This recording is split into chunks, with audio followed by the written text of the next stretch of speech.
쇼펜하우와 니체는 공통적으로 말하기를 이 인생에서 큰 좌절을 맛보는 이유는, 인생에서 큰 고통을 겪는 이유는 뭐냐면 우리의 노력보다는 이 운이라든가 이러한 우연, 그리고 이 바다를 움직이는 큰 바람들 때문에 그렇다고 할 수 있습니다. 인간이 아무리 뛰어나도 이 바다의 바람을 움직일 수는 없습니다. 인간이 아무리 능력이 뛰어나도 이 한국이라는 상황이라든가 이런 것을 큰 흐름을 바꿀 수는 없습니다. 우리가 앞으로 나갈 때 우리를 가로막고 있는 여러 가지 장애라든가 불행, 조건들이 있다면 그것에 맞서기보다는 그것을 잘 활용해가지고 역풍을 순풍으로 바꿀 수 있습니다. 그래서 우리의 몸을 바꾸면 됩니다. 그 작은 고통들을 견디며 살면서 투덜거립니다. 왜 나는 돈이 없나? 왜 내 능력을 인정받지 못하냐? 나는 왜 성공하지 못할까라고 하는데, 그 고통보다 더 큰 고통을 경험하게 되면 비로소 작은 고통들이 사라집니다. 신과대화 시간입니다. 우리 사회가 발전하고 경제가 성장해도 왠지 더 무거워지고 더 우울해지는 그런 느낌, 우리 시청자 여러분은 어떻게 생각하시나요? 새로 나온 책 불안의 끝에서 쇼펜하우어, 절망의 끝에서 니체라는 책이 새로 나왔는데, 오늘은 그 불안과 우울, 절망, 이런 좀 무거운 이야기 해볼 건데, 결국 그 속에서 우리가 삶과 희망을 찾는 이야기를 하게 되지 않을까 싶습니다. 고려대 철학연구소의 연구원이시자 불안의 끝에서 쇼펜하우어, 절망의 끝에서 니체 책의 저자 강용수 작가님 모셨습니다. 어서 오십시오. 예, 안녕하십니까. 나오셔서 고맙습니다. 감사합니다. 예. 무거운 이야기 해야 합니다. 근데 뭐 앞서 제가 서두에 말씀드린 것처럼 그게 이제 행복과 희망에 대한 이야기로 결국 맞닿아 있겠죠. 네. 책 앞에 파도가 있어요. 요건 어떤 뜻인지 여쭤봐도 돼요? 예, 파도라는 것은 우리가 이제 인생을 항해에 많이 비유합니다. 그래서 우리가 바다를 가는 것처럼 우리 인생도 파도에 흔들리고 가끔 이제 침몰할 것 같은 고통을 느낍니다. 그래서 많은 분들이 인생은 바다와 같다는 이야기를 하고 있습니다. 근데 바다를 가다 보면 우리가 뜻대로 가지 않습니다. 앞으로 나가려고 해도 파도에 밀리기도 하고 폭풍으로 만나기도 하고 하면서 계속 힘들어하는 과정이 있는데, 쇼펜하우어와 니체는 그 과정 속에서 인간이 뭔가를 깨달을 수 있다는 이야기를 하고 있습니다. 근본적으로 저 작가님이 이 책에서 하고자 하시는 어떤 이야기를 하고자 하시는지 그것부터 좀 여쭤볼까요? 네. 제가 이 책을 쓸 때 쇼펜하우어와 니체를 1대1로 비교한다는 게 좀 나분합니다. 그래서 한편으로는 공통점도 찾아보고 차이 나는 것도 찾아봤습니다. 근데 대부분 이제 두 사람은 생각이 좀 다릅니다. 근데 유일하게 만나는 지점, 공통 지점은 이 바다에 대한 생각입니다. 우리가 흔히 인생을 바다에 비유합니다. 배를 타고 그 험난한 바다를 가는데 가다 보면 폭풍우도 만나고 태풍도 만나고 하면서 갈 길을 못 찾는 경우가 많습니다. 그때 우리가 유일하게 믿을 수 있는 것은 이제 노를 젓고 있는 우리의 노력입니다. 앞으로 노를 져야만 배가 가죠. 근데 아무리 노를 져도 배가 앞으로 가지 않는 이유는 역풍을 만나는 경우가 있습니다. 그것은 보통 사회적 환경이라든가 불운, 대표적으로 태생적인 운이 있습니다. 좋은 집안에 태어나지 않은 경우도 있고 약간 좀 불우한 환경, 좋지 않은 유전자를 받는 경우도 있는데, 그런 걸 포함해서 사회적으로 여러 가지 환경이 안 좋은 경우가 있습니다.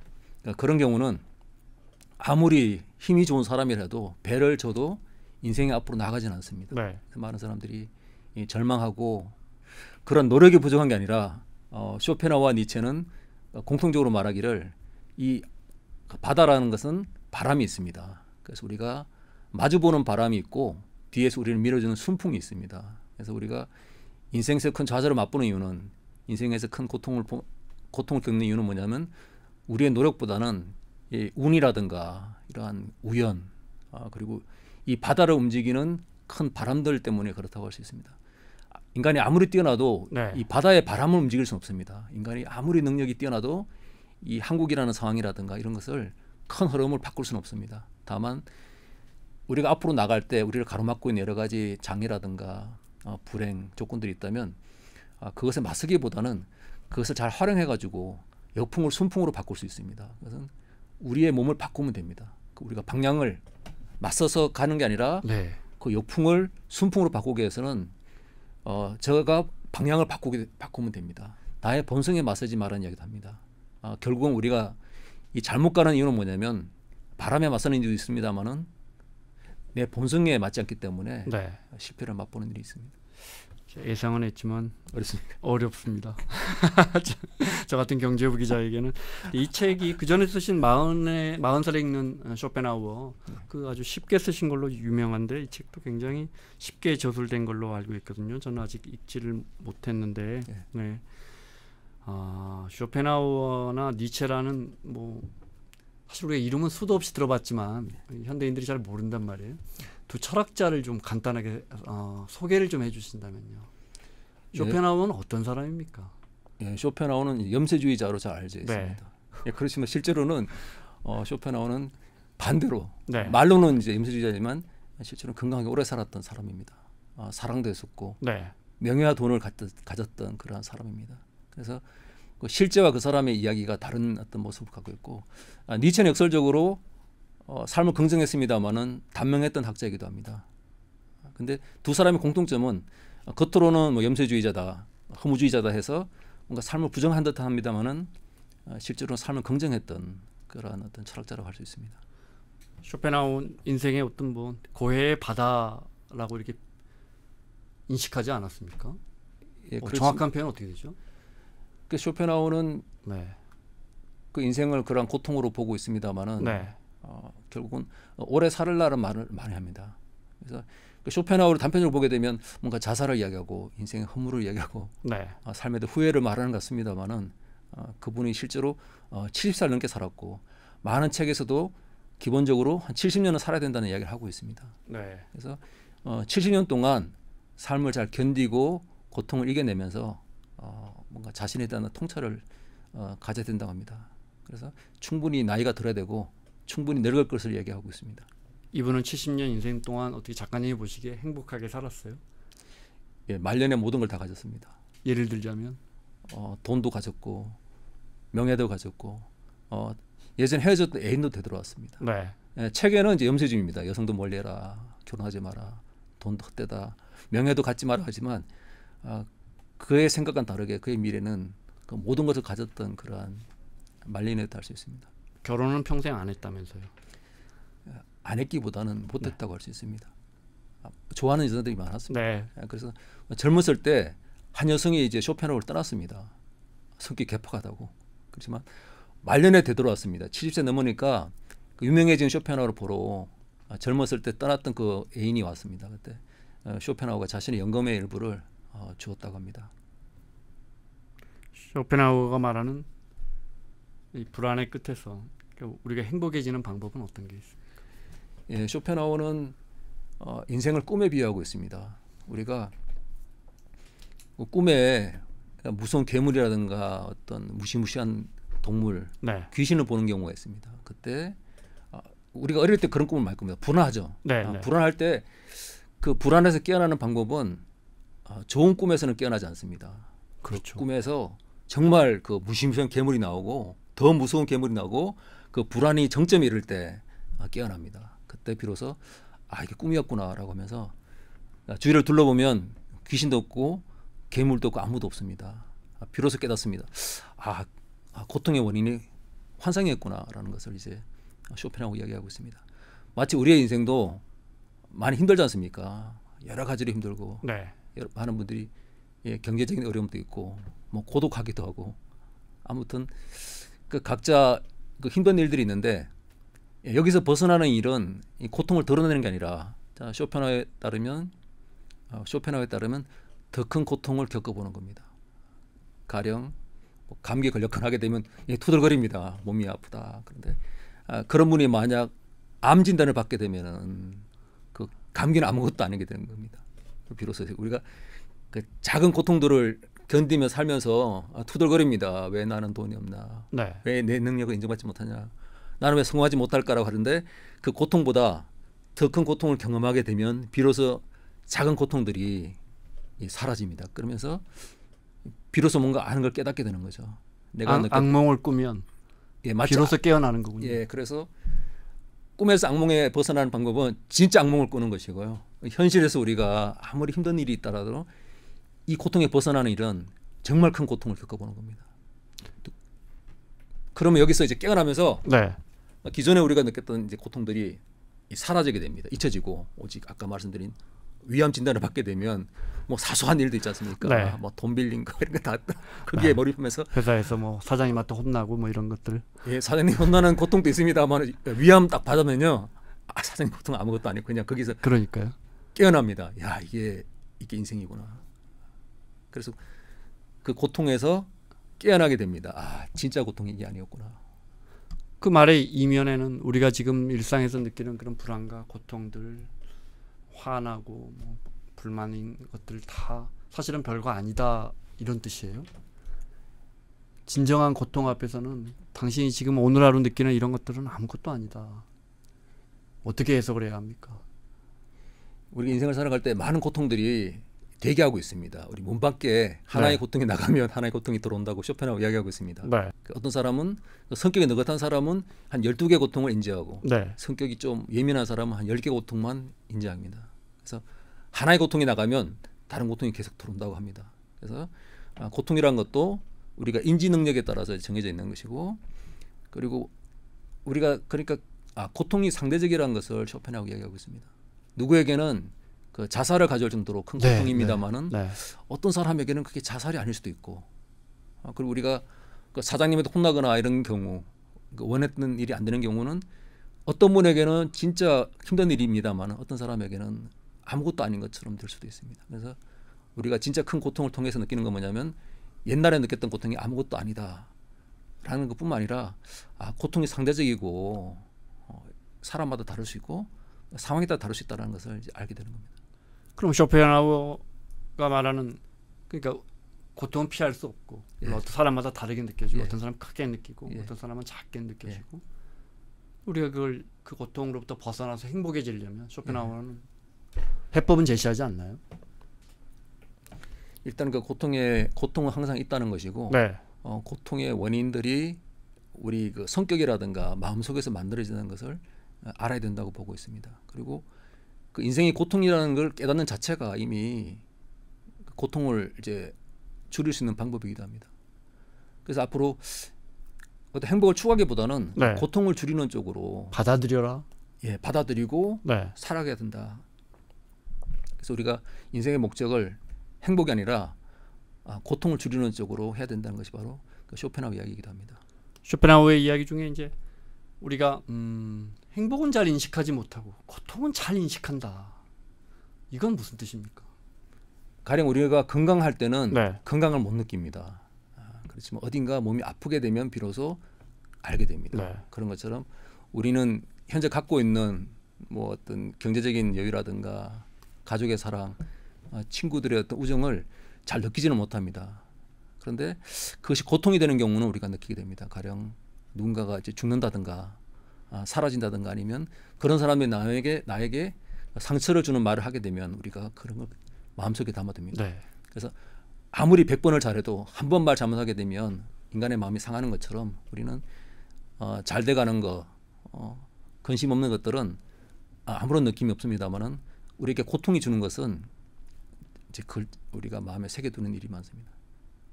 그래서 이제 쾌락은 소극적이고 네. 고통은 적극적이란 말이 그렇습니다. 그럼 이 쇼펜하우어와 니체가 생각하는 이 두 사람이 현대인에게 이야기하고 있는 건 뭐라고 보십니까? 삶의 격을 높이는 9가지 지혜를 함께 나눕니다. 위즈덤 칼리지 시즌 2 영상 아래 링크를 클릭하시면 자세한 내용을 확인하실 수 있습니다. 가장 어려운 게 인간관계입니다. 그래서 네. 사람들이 이제 걱정에 대한 불안에 대한 건 이야기합니다만은 쇼펜하우어에 따르면 그 불안의 대부분의 반 정도는 그 인간관계에서 온다고 합니다. 우리는 왜 불안한가 하게 되면 일어나지 않은 일에 대해서 걱정이 많습니다. 앞으로 혹시 죽지 않을까? 네. 돈은 많이 벌까?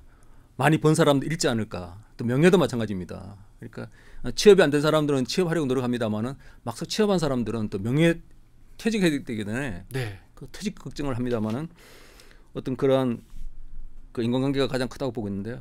자, 가장 여기서 중요한 건 뭐냐면 인간관계에서 가장 어려운 것 중 하나는 허영심과 어떤 잘못된 열등감을 이야기하고 있습니다. 자, 인간은 누구나 남으로부터 좋게 평가받으려고 하는 그런 허영심이 있습니다. 그런 것들이 있고 그게 이제 명예가 되기도 하고 네. 명성이 되기도 하는데 왜 어렵냐면 쇼펜하우어 같은 경우는 사람들이 서로 시기 질투한다고 보고 있습니다. 자, 이것을 니체는 다른 말로 말하고 있습니다. 그 원한이라고. 사람은 서로 시기 질투하고 남 잘 되는 거 배합하고 남 안 되는 거 약간 연민을 느낍니다만은 네. 저 쌤통이다라고 하는 그게 있습니다. 그 남의 불행이 나의 기쁨이라는 그런 게 있는데 그래서 여기에 이제 연민, 시기, 질투, 남의 불행이 나의 행복이라는 그러한 생각들이 서로 포함되어 있습니다. 그래서 가장 경계하는 건 뭐냐면 니체로 넘어가게 되면요. 그러니까 둘 다 공통점이 뭐냐면 남이 잘 되는 것에 대해서 사람들이 굉장히 인정하기 어렵다고 보고 있습니다. 그래서 우리는 원래 그런 존재다. 예, 네. 그렇게 보고 있습니다. 그래서 니체 같은 경우는 이거를 남이 잘 되는 것을 깎아내리려고 하는 것이 있다고 합니다. 누구나 부자가 되고 싶어하는데 남이 부자가 되면은 그것을 깎아내려서 마치 부자들은 뭐 돈독이 올랐다, 돈이 전부냐라고 하면서 그걸 반대로 말한다고 합니다. 그런 식으로 하면서 남이 잘 되는 것을 깎아내림으로써 자신이 마치 우월한 것처럼 그런 어떤 생각들을 니체가 그걸 다루고 있습니다. 두 철학자가 보통 인간관계를 말할 때 많이 거론되곤 한다. 이 두 사람이 인간관계에 대해서 많이 이야기를 했습니까? 그 인간관계가 별로 없었던 사람들입니다, 실제로. 네. 뭐, 고독하게 산 사람들. 고독하고 친구도 별로 없으면 그랬을 것 같아요. 네. 그러면서 주로 고독에 대한 이야기를 많이 합니다. 왜 인간이 고독해야 되느냐. 그래서 네. 고독이 갖고 있는 장점에 대해서도 많은 이야기하면서 타인과 관계 속에서 일어나는 많은 문제점들도 이야기를 하고 있습니다. 그래서 기본적으로 두 사람은 혼자 있어라라는 입장입니다만 네. 다른 사람과 만날 때 서로 인정받으려고 하고 시샘하고 네. 그리고 호감 받는 사람이 되기 위해서 무지 노력하는데 그런 태도에 대해서 비판을 하고 있습니다. 그래서 하나를 꼽으라면 허영심입니다. 허영심은 사람들이 남들로부터 인정받으려고 하는 것이 바로 허영심이지 않습니까? 그래서 내가 나를 평가하는 게 아니라 남들은 나를 어떻게 볼까라는 네. 건데 그 허영심에서 명예욕이 생기고 명성이 생겨나게 되는데 심지어 어떤 사람들은 죽어서도 이름을 날리려고 이름을 남기려는 건 허영심이 있습니다. 살아서뿐만 아니라 네. 동시대에도 인정받습니다만은 죽어서도 이름을 남기려고 하는데 이런 것을 이제 쇼펜하우와 니체는 허영심이라고 보고 있습니다. 두 사람이 기본적으로 인간은 혼자다 이렇게 믿는 거예요. 사람들을 만나는 것 자체가 우리가 행복해지거나 고통으로부터 벗어나는데 도움되지 않는다 이렇게 믿는 겁니까? 그 이분도 이제 결혼과 연애에 대해서 부정적이지 네. 않았습니다. 결혼과 연애에 대해서도 좋은 우정과 같은 관계, 대화를 네. 이룰 수 있는 관계를 쇼펜하우어가. 예, 네. 쇼펜하우 니체도 기본적으로 고독한 어떤 인간의 방식을 강조합니다만은 다른 사람과의 관계도 중요하다고 보고 있습니다. 쇼펜하우어와 니체가 제일 피하라고 말하는 인간상이 있을까요? 예, 열등감이 많은 사람들이라 볼 수 있습니다. 열등감이 많다 보니까 그걸 감추기 위해서 뭔가 있는 척하고 아는 척하고 과시하는 사람들이 많습니다. 저 책에도 예시를 들었습니다만 그 열등감 있는 사람들은 남들에게 반응합니다. 가령 굉장히 멋있게 생긴 사람이 지나가지 않습니까? 그래서 그런 사람 보고 야, 너 못생겼다면 그냥 무시하고 지나갑니다. 근데 그렇지 않는 사람들은 네. 열등감 가진 사람들은 반응합니다. 그렇죠. 그러니까 네. 가령 공부도 잘하고 멋있는 사람 보고 네. 공부 잘하는 사람 보고 너 공부 못했지 하면은 잘못 들었나 그럽니다. 열등감이 없는데 네. 부자 보고 너 돈 없지 하면 아무 반응하지 않습니다. 근데 열등감이 많은 사람들은 반응합니다. 그래서 아까 말씀드린 것처럼 뭐 외모를 비하한다든가 경제적인 어떤 열등감이 있는 사람에게 그 열등감을 지적하게 되면 사람들이 이제 분노하는 경우가 있는데 그래서 그런 관계에서 가장 중요한 것은 쇼펜하우어나 니체라 좀 무시하고 침묵하는 것이 중요하다는 이야기를 하고 있습니다. 그래서 많은 경우는 사람들은 열등감이 많을수록 남에게 네. 좀 잘 보이려고 하고 있는 척하고 아파하고 출세해가지고 뭔가 명예와 명성을 쌓으려고 노력을 많이 합니다만은 자 그런 어떤 인간관계가 좀 문제가 있다고 이제 보고 있습니다. 특히 그 중에서도 열등감 있는 사람들을 피해라. 예. 네. 예, 사람들은 이성적 존재입니다. 그래서 그 논리를 통해 가지고 서로 설득하고 네. 그게 만약 자기 의견이 틀리면 그것을 받아들여야 됩니다. 그렇지만 그 쇼펜하우어에 따르면 사람들의 본성이 그러지 않습니다. 자기가 잘못된 것도 알면서도 끝까지 우기는 경우가 있습니다. 왜냐하면 그 허영심의 상처를 받았기 때문에 그렇습니다. 뭔가 잘난 척하려고 말을 하는데 상대방이 그 잘못을 논리적으로 이제 비판하게 됩니다. 그러면 그 허영심, 뭔가 잘난 척하려고 하는데 남들이 콕 약점을 이제 지적하게 되면 자 그때부터 사람들이 논리보다는 그 논쟁을 벌이려고 한다고 합니다. 네. 그러니까 논쟁이라는 것은 비합리적인 방식을 이루어집니다. 그 중에 하나가 질문을 많이 함으로써 정신없이 말을 많이 하니까 말을 많이 하게 되면 많은 분들이 그 말이 설득력 있다고 봅니다. 그래서 일단은 그 중구난방으로 그냥 말을 쏟아내므로써 사람들이 볼 때 뭔가 있어 보이는 것처럼 뭐 하는 경우도 있고 두 번째는 남에게 분노를 야기해 가지고 마치 쇼펜하우어는 논쟁을 하나의 검술로 보고 있습니다. 그래서 남에게 검술이니까요. 네. 칼을 사용하는 건데 논쟁의 방법 중에 하나는 남에게 이제 감정적으로 분노를 일으키는 겁니다. 그래서 분노를 일으키면 사람들이 약점이 나오지 않습니까? 그럼 그거를 마치 칼로 찌르는 것처럼 계속 약점을 물고 늘어지게 되면 그 사람이 화를 내게 되고 비논리적으로 대응할 거라는 그런 이야기를 하고 있습니다. 니체는 니체 입장은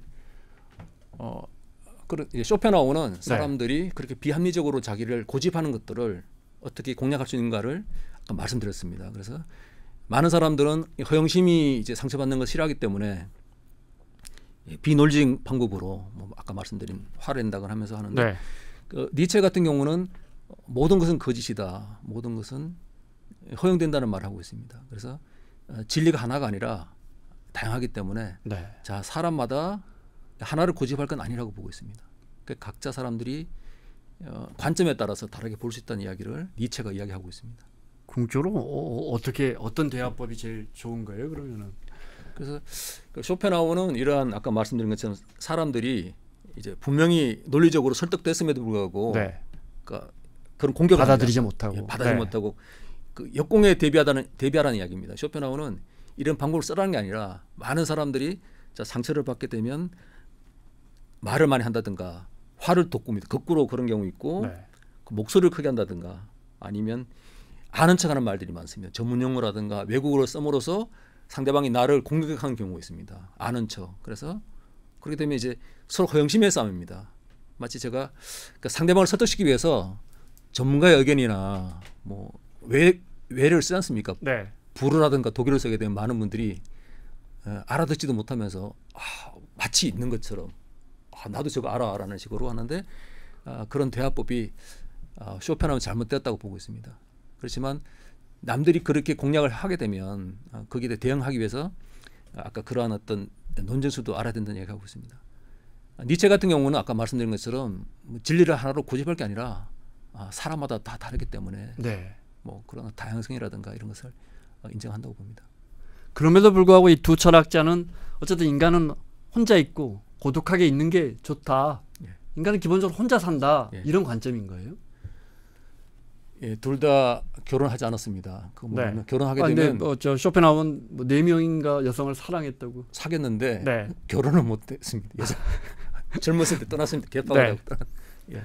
근데 속사정은 모릅니다만은 네. 그 말로는 이제 고독을 이야기했습니다만은 네. 뭐 니체도 청혼했다가 막 실패하고 그랬습니다. 잘 안 됐어요. 잘 안 돼가지고 이제 네. 의도와 관계없이 네. 비혼주의자 됐습니다만은 그러니까 혼자를 강조합니다만은 네. 그분들도 사회 다른 사람과 함께 잘 지내는 방법에 대해서 늘 고민했습니다. 그래서 우정의 중요성도 얘기하고 그 우정과 같은 결혼도 이야기했습니다.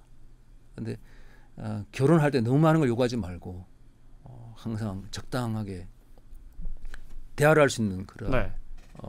친구로서의 어떤 배우자를 선택하라고 니체는 말하고 있습니다. 우리 쇼펜하우어 하면 이제 그 우울함, 염세주의잖아요. 네. 쇼펜하우어는 우울증은 어쩌면 좋은 자극제다. 이게 무슨 말입니까?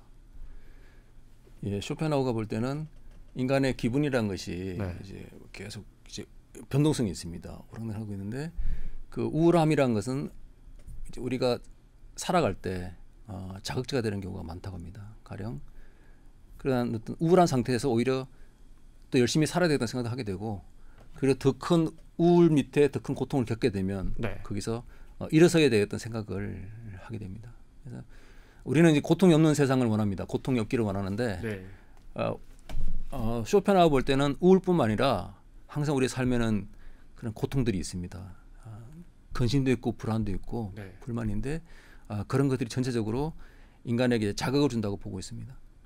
그래서 그런데 절망하는 사람들은 죽고 싶은 마음이 있습니다만은 그런 것들이 오히려 자극이 돼가지고 어떤 살아갈 수 있는 어떤 힘이 된다고 이야기하고 있습니다.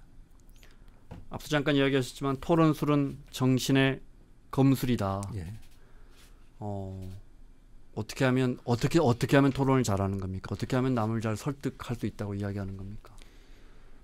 예, 설득이라는 것은 논리적으로 네. 전제로부터 결론을 이끌어내서 남의 의견을 이끌어내는 겁니다. 네. 남의 동의를 이끌어내는 경우로 말하는데 만약 인간이 합리적이라면 네. 대화가 통합니다. 아까 말씀 올바름에 대한 이야기도 하게 되면 다 동의를 하는데 많은 사람들이 인간 마음속에는 사악함이 있기 때문에 절대로 동의를 하지 않는다고 합니다.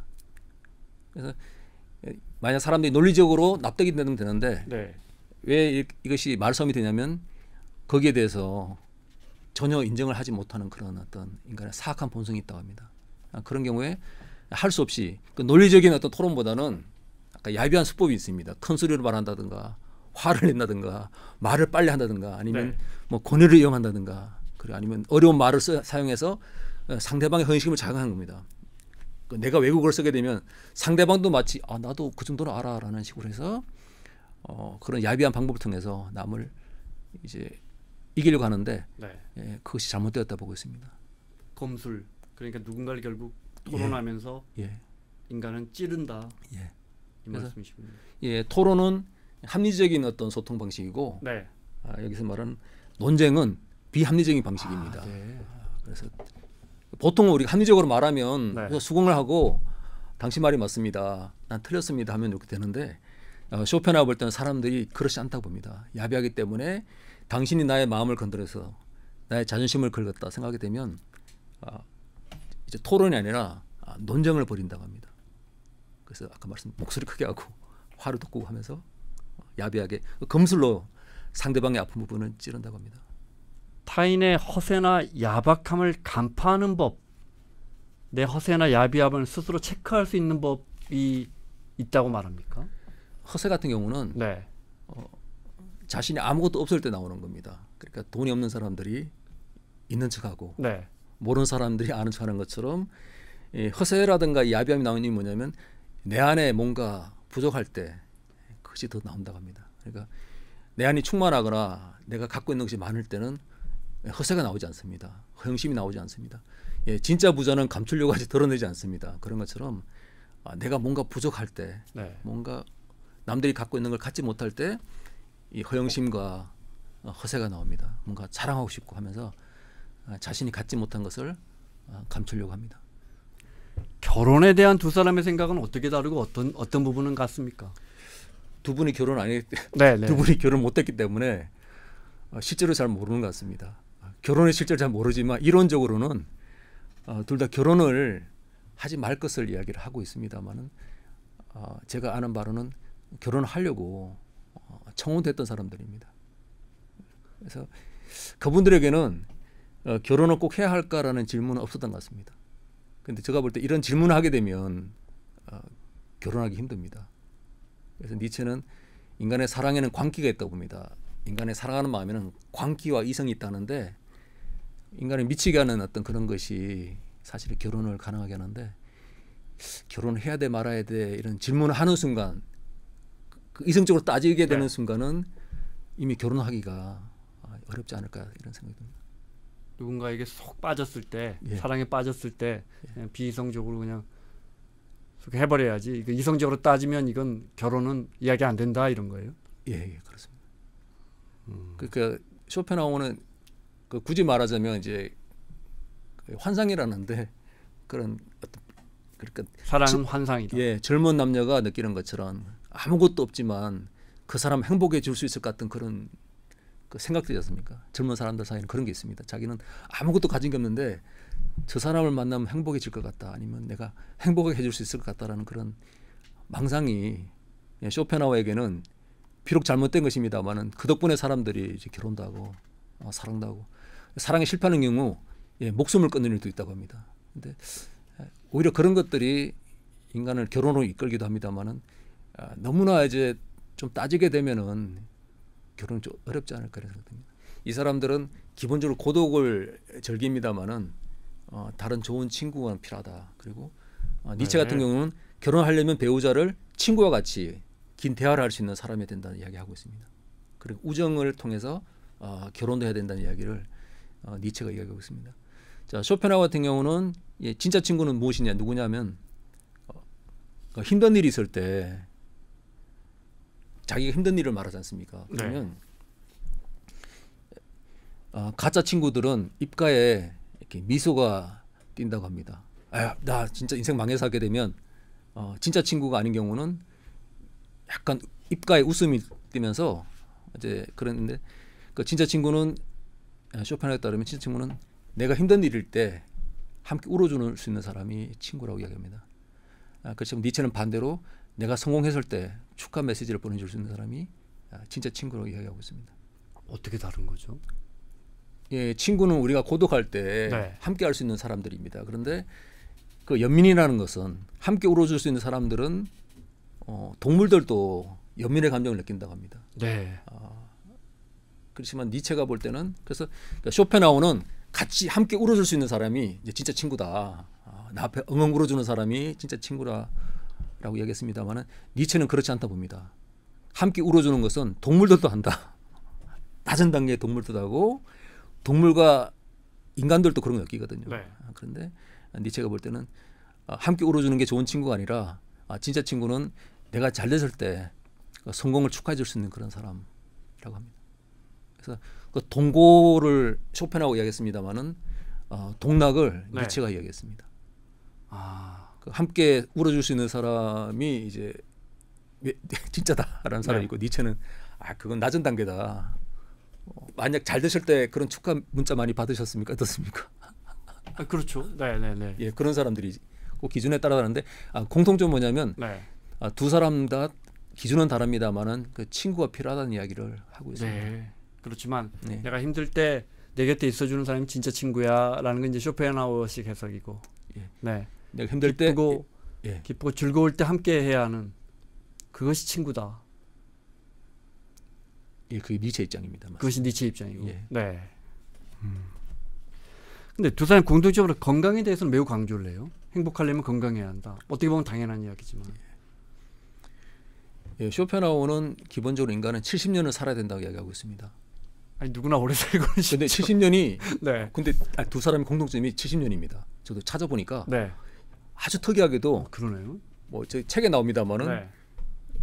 왜 쇼펜하우어가 70년이나 하게 되면 40년을 경험하고 30년을 그것을 이제 반추하는 시간이라고 합니다. 네. 그래서 만약 그 20대에 인생이 힘들다고 자살하는 사람은 그 경험 단계에서 그러니까 인생을 겪으면서 데이터를 수집하는 단계에서 자살하는 것이고요. 네. 그리고 더 가야 되는데 40년을 충분히 경험해서 자료들을 모으고 그 30년을 생각하면서 내가 왜 이걸 겪었을까? 나는 뭐 원하는 것일까? 나의 행복은 무엇일까?라는 것을 이제 아우를 수 있는 시간이 70년을 보고 있습니다. 그래서 쇼펜하우어에 따르면 무조건 70년을 살아야 됩니다. 항상 건강을 유지해야 되고 운동해야 되고 그래서 쇼펜하우어는 그 건강이 행복의 90%라는 이야기까지 할 정도로 이야기를 하고 있습니다. 예, 니체도 마찬가지입니다. 니체도 이 책에 나옵니다만은 그 디오니소스 축제를 많이 얘기했거든요. 그 디오니소스 축제가 축제입니다. 네. 그래서 가끔 우울하고 힘들 때는 와인 한 잔에 노래를 들으면서 그 술에 흠뻑 취하면서 뭔가 그런 활력을 느끼라는 이야기도 하고 있습니다. 그래서 그런 사람이 힘들 때는 진짜 사람이 힘들 때는 술 한 잔 마시고 술을 많이 마시게 되면 그렇지 않습니까? 이 세상들이 다 나와 하나 되는 듯한 느낌인데 그것을 이제 니체가 그 그리스 축제에서 그런 생각들을 가지고 왔습니다. 힘들 때 너무 많이 마셔서 니체한테 한번 물어보고 싶은데 두 철학자가 당시에는 70살까지 사는 건 상당히 평균 수명보다 오래 사는 걸 텐데 그죠? 예, 그렇습니다. 네. 기본적으로 계속 궁금한 건 이겁니다. 그러니까 우리가 염세주의 이 정도까지는 알고 있는데 예. 그러니까 인생은 굉장히 고역이고 힘들고 고통스러운 거고 네. 인간은 근본적으로는 혼자고 네. 이 철학을 통해 쇼펜하우어가 하고 싶은 말은 뭔가요? 네. 공통적으로 고통을 통해서 인간이 바뀐다는 이야기를 하고 있습니다. 그 인간이 반드시 겪어야 될 건 뭐냐면 나의 노력으로 되지 않는 것이 있다는 것을 꼭 겪어봐야 되고 작은 고통뿐만 아니라 그 깊은 고통도 겪어봐야 됩니다. 제가 아까 말씀드린 것처럼 네. 정말 깊은 고통 속에서 우리가 꿈에서 깨어나는 것처럼 현실에서도 그 깊은 고통과 절망을 통해서 불안이 깨지는 어떤 그런 경험을 한다고 합니다. 그래서 한 번은 우리가 살아가면서 진짜 힘든 일이 있을 때 정말 더 큰 고통을 겪어봐야 됩니다. 그래서 우리 자신이 깨어지고 뭔가 깨달음이 있습니다. 그거는 우리와는 다른 어떤 나의 의지와는 다른 어떤 세계가 있다는 겁니다. 나가 어쩔 수 없는 운이라고 해야 되나 세계 흐름이라고 해야 되나 그런 것들이 있기 때문에 그것에 맞서지 말 것을 둘 다 이야기하고 있습니다. 결국 그 인간의 운명이라는 것은 네. 태어나서 흙으로 되돌아갈 수밖에 없습니다. 근데 그런 것을 둘 다 그런 운명을 받아들여야 되는 얘기를 하고 있습니다. 우리가 아무리 노력해도 우리가 죽는 것은 바뀌지 않습니다. 그래서 널 이제 자각하고 죽음에 대한 생각을 가지는 것이 이제 중요하다고 이야기하고 있습니다. 사람 바꿔 쓰는 게 아니라는데 네. 성격이 안 맞는데 성격이 맞는 사람만 만날 수는 없는 거잖아요. 예. 이 책은 뭐라고 이야기를 하고 있습니까? 예, 성격에 대해서는 이제 쇼펜하우와 니체가 정반대의 입장을 갖고 있습니다. 그래서 쇼펜하우 같은 경우는 성격이 잘 바뀌지 않는다는 이야기를 하고 있습니다. 그러니까 성격은 유전이기 때문에 네. 어머니로부터는 지성을 물려받고 부모님 아버지로부터는 성격을 물려받는다고 합니다. 그래서 성격은 뭐 제일 좋은 성격은 느긋한 성격, 명랑한 성격이 제일 좋고요. 그다음에 우울한 성격은 그렇게 좋지는 않습니다만은 쇼펜하우의 강조점은 이 성격이 거의 불변하지 않기 때문에 인간의 행복과 불행이 평생 이어진다는 것이 바로 쇼펜하우 이야기입니다. 근데 가끔은 성격이 바뀌는 경우도 있다고 합니다. 그래서 쇼펜하우로 본다면 인간이 아무리 노력해도 성격을 바꾸려고 해도 바뀌지 않기 때문에 네. 안 하려고 다짐해도 그 일을 계속하고 있다고 합니다. 그래서 그러면 후회하더라도 그 사람의 성격에 따라서 인생이 바뀌지 않습니다만은 예외적으로 노력을 하게 되면 네. 그러니까 원래 본성에 맞지 않는데 노력을 하게 되면 그것이 제2의 성격이 되기도 한다고 합니다. 그래서 쇼펜하우는 그걸 획득된 성격이라고 보고 있습니다. 타고난 성격이 거의 압도적입니다만은 나중에 인간이 옳은 경험을 통해서 노력을 통해서 만들어진 성격이 있다 합니다. 그것을 이제 나중에 획득된 성격이라고 얘기합니다. 저 같은 경우도 작가입니다만은 저는 원래 글 쓰는 걸 좋아하는 사람 아닙니다. 네. 저 같은 경우는 네. 원래 글 쓰는 작가가 꿈은 아니었습니다. 그런데 글은 꾸준히 써왔습니다. 그런데 글 쓰는 것이 저의 본성이 맞지 않습니다만은 오랫동안 하다 보니까 이런 글 쓰는 것이 제2의 성격처럼 이제 된 거라고 네. 볼 수 있습니다. 네. 이제 쇼펜하우 입장이라고 볼 수 있고 니체 같은 경우는 그런 걸 비판하고 있습니다. 니체가 쇼펜하우 이론을 비판합니다. 쇼펜하우 잘못됐다. 성격이 왜 안 바뀌느냐. 쇼펜하우는 몇천 년을 봤다는 겁니다. 몇천 년을 보니까 인간의 성격이 바뀌지 않지만 한 8만 년을 보게 되면 바뀌었을 것이다. 그래서 공격합니다. 공격하는데 그러면서 니체 같은 경우는 잘못된 어떤 습관들을 비판하고 있습니다. 제가 아까 말씀드린 것처럼 쇼펜하우는 타고난 성격이 거의 뭐 90% 이상 결정합니다만은 네. 한 1~2% 정도는 노력과 교육을 통해서 만들어지는 좋은 습관이 있습니다. 네. 니체는 반대로 나쁘게 만들어진 습관들이 있다고 합니다. 그런 것을 뱀의 껍질에 비유합니다. 그러니까 인간은 안에 진짜 본성이 있는데 그 겉에 뱀의 껍질처럼 잘못 만들어진 어떤 그러한 습관들이 있다고 합니다. 네. 그 중에는 아까 말씀드린 허영심이라든가 남에게 잘 보려고 하는 거 그리고 남의 시선에 갇혀 살아가는 것들을 이야기하는데 그래서 니체는 그런 뱀의 껍질을 벗김으로써 그 자기 안에 있는 본성을 이제 찾으라는 이야기를 하고 있습니다. 쇼펜하우는 인간의 성격은 정해져 있다. 그렇지만 니체 같은 경우는 인간의 성격은 바뀔 수 있다. 문제는 그 더 씌워진 뱀의 껍질부터 벗겨라. 너의 본성이 다 가려져 있는 겁니다. 그래서 그 껍질에 있는 것들 여러 가지 사회적으로 만들어진 어떤 네. 잘못된 것들이지 않습니까? 그거를 벗겨내게 되면 그 안에 너의 진짜 성격이 있을 것이다라고 합니다. 잘은 모르지만 니체 말이 더 설득력이 있는 것 같은데요. 사람은 보이는 것과 다르고 그 안에 뭔가를 벗겨내고 예를 들어 크게 그 사람과 충돌한다든지 아니면 그 사람과 아주 가까운 사이가 된다든지 해서 니체가 말한 그 뱀의 피부 그건 박피 네, 껍질을 벗겨내면 그 사람의 본질이 나옵. 저도 니체 입장에 많이 공감합니다. 그러니까 만약 쇼펜하우어 입장으로 본다면은 인간의 타고난 성격에 따라서 인생이 거의 결정되는 겁니다. 그 자유의지라는 것이 거의 없는데 니체 같은 경우는 그 쇼펜하우어 강조했던 부분 후천적으로 잘 만들어서 좋은 습관을 만들어라라는데 니체 같은 경우는 잘못 만들어진 어떤 뱀의 껍질 같은 그런 타성이라든가 어떤 사회적인 잘못된 교육 방식에서 만들어진 그런 것들을 벗겨야 된다고 하기 때문에 저도 니체 입장에 더 공감하는 편입니다. 근데 사람 기본적으로 이제 외롭잖아요. 근데 이제 쇼펜하우어 입장에서는 그 사람들 만나는 거 뭐 큰 의미 없다. 네. 그 지난번 쓰신 책에서 저는 이제 그렇게 받아들였는데 인간이 또 대화도 굉장히 쉽지 않고 인간의 마음을 이해하는 것도 쉽지 않고 근데 인간 기본적으로 외롭게 느끼거든요. 근데 사람 만날 수밖에 없잖아요. 다가가서 사람 사귀고 싶고 이게 본능이잖아요. 이런 부분에 대해서는 굉장히 부정적이죠. 이 두 철학자 모두가. 그렇습니까?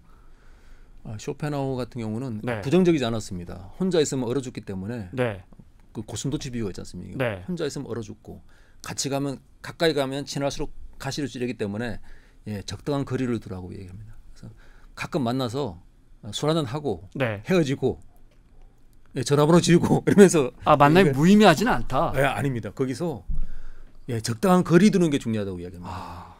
그리고 혼자 지내면 고슴도치는 얼어 죽습니다.